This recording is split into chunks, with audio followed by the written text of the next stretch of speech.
ನಮಸ್ಕಾರ ವೀಕ್ಷಕರೇ. ಕೇಂದ್ರೀಯ ಆಹಾರ ತಂತ್ರಜ್ಞಾನ ಸಂಶೋಧನಾಲಯ, Central Food Technology Research Institute ಈ ಒಂದು ಇಲಾಖೆಯಲ್ಲಿ ಖಾಲಿರುವಂತಹ ಹುದ್ದೆಗಳಿಗೆ ಅರ್ಜಿಯನ್ನು ಕರೆದಿದ್ದಾರೆ.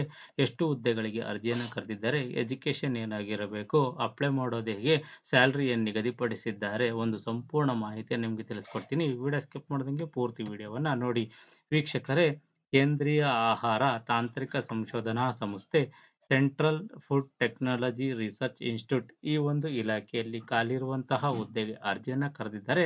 ಒಟ್ಟು 16 ಹುದ್ದೆಗಳಿಗೆ ಅರ್ಜಿಯನ್ನು ಕರೆದಿದ್ದಾರೆ.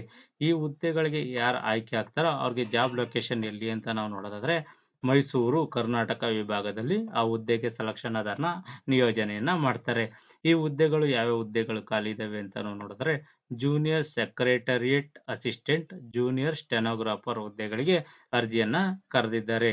ಈ ಹುದ್ದೆಗಳಿಗೆ ಎಜುಕೇಶನ್ ಏನಾಗಿರಬೇಕು ಅಂತ ನಾವು ನೋಡೋದಾದ್ರೆ PUC ಪಾಸ್ ಆಗಿರೋರು ಈ ಹುದ್ದೆಗಳಿಗೆ ಅರ್ಜಿಯನ್ನ ಸಲ್ಲಿಸಬಹುದಾಗಿರುತ್ತದೆ.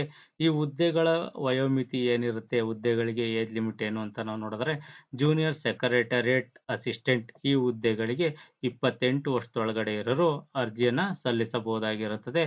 ಅದೇ ರೀತಿ ಜೂನಿಯರ್ ಸ್ಟೆನೋಗ್ರಾಫರ್ ಈ ಒಂದು ಹುದ್ದೆಗಳಿಗೆ ಅರ್ಜಿ ಹಾಕ್ಬೇಕು ಅನ್ಕೊಂಡಿರೋರು 27 ವರ್ಷದೊಳಗಡೆ ಇರೋರು ಈ ಹುದ್ದೆಗಳಿಗೆ ಅರ್ಜಿಯನ್ನ ಸಲ್ಲಿಸಬಹುದಾಗಿರುತ್ತದೆ. ಅದೇ ರೀತಿ ಈ ಹುದ್ದೆಗಳಿಗೆ ವಯೋಮಿತಿ ಸಡಿಲಿಕೆಯನ್ನು ಸಹ ನೀಡಿದ್ದಾರೆ. ಅದೇನು ಅಂತ ನಾವು ನೋಡಿದ್ರೆ OBC NCL ಅಭ್ಯರ್ಥಿಗಳು ಯಾರಿದ್ದಾರೆ ಅವರು 3 ವರ್ಷಗಳ ವಯೋಮಿತಿ ಸಡಿಲಿಕೆಯನ್ನು ನೀಡಿದ್ದಾರೆ. SC ST ಅಭ್ಯರ್ಥಿಗಳಿಗೆ 5 ವರ್ಷಗಳ ವಯೋಮಿತಿ ಸಡಿಲಿಕೆಯನ್ನು ನೀಡಿದ್ದಾರೆ. PWBD ಯುವರ್ ಕ್ಯಾಂಡಿಡೇಟ್ಸ್ ಯಾರಿದ್ದಾರೆ ಅವ್ರಿಗೆ 10 ವರ್ಷಗಳ ವಯೋಮಿತಿ ಸಡಿಲಿಕೆಯನ್ನು ನೀಡಿದ್ದಾರೆ.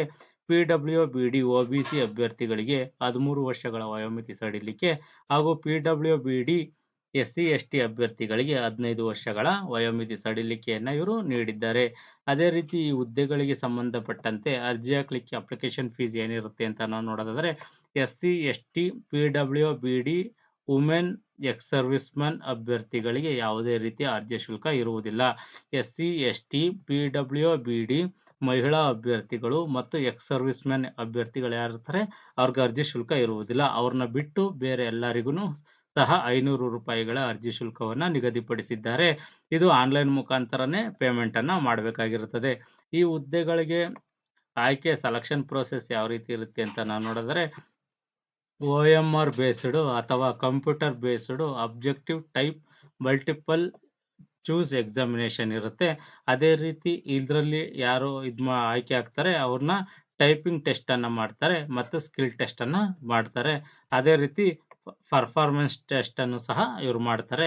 ಇದರಲ್ಲೆಲ್ಲ ಆಯ್ಕೆಯಾದವ್ರನ್ನ ಇಂಟರ್ವ್ಯೂಗೆ ಕರೀತಾರೆ. ಇಂಟರ್ವ್ಯೂ ಮುಖಾಂತರ ಈ ಹುದ್ದೆಗಳಿಗೆ ಆಯ್ಕೆಯನ್ನ ಮಾಡ್ಕೊಂತಾರೆ. ಈ ಹುದ್ದೆಗಳಿಗೆ ಸಂಬಂಧಪಟ್ಟಂತೆ ಸ್ಯಾಲ್ರಿ ಏನಿರುತ್ತೆ ಅಂತ ನಾವು ನೋಡೋದಾದ್ರೆ ಜೂನಿಯರ್ ಸೆಕ್ರೆಟರಿಯೇಟ್ ಅಸಿಸ್ಟೆಂಟ್ ಈ ಹುದ್ದೆಗಳಿಗೆ ಸಂಬಂಧಪಟ್ಟಂತೆ 36,220 ರೂಗಳ ಒಂದು ಸ್ಯಾಲರಿಯನ್ನು ನಿಗದಿಪಡಿಸಿದ್ದಾರೆ.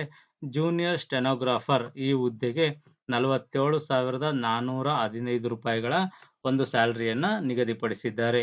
ಈ ಹುದ್ದೆಗಳಿಗೆ ಒಂದು ಅರ್ಜಿ ಸಲ್ಲಿಸಲಿಕ್ಕೆ ಆರಂಭಿಕ ದಿನಾಂಕ ಯಾವುದು, ಕೊನೆಯ ದಿನಾಂಕ ಯಾವುದು ಅಂತ ನಾವು ನೋಡಿದರೆ 7/4/2025 ಆರಂಭಿಕ ದಿನಾಂಕವಾಗಿರುತ್ತದೆ. ಕೊನೆಯ ದಿನಾಂಕ ಬಂದು 7 ಮೇ 2025 ಕೊನೆಯ ದಿನಾಂಕವಾಗಿರುತ್ತದೆ.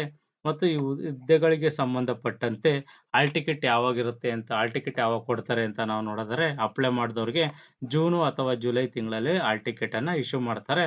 ಮತ್ತು ಈ ಹುದ್ದೆಗಳಿಗೆ ತಾತ್ಕಾಲಿಕ ಅಂದ್ರೆ ಯಾರು ಫಲಿತಾಂಶ ಏನಿರುತ್ತೆ ರಿಸಲ್ಟ್ ಅನ್ನ ಜುಲೈ ತಿಂಗಳಲ್ಲಿ ನೀಡ್ತೀವಿ ಅಂತೇಳಿ ಒಂದು ಮಾಹಿತಿಯನ್ನ ಇವರು ನೀಡಿದ್ದಾರೆ.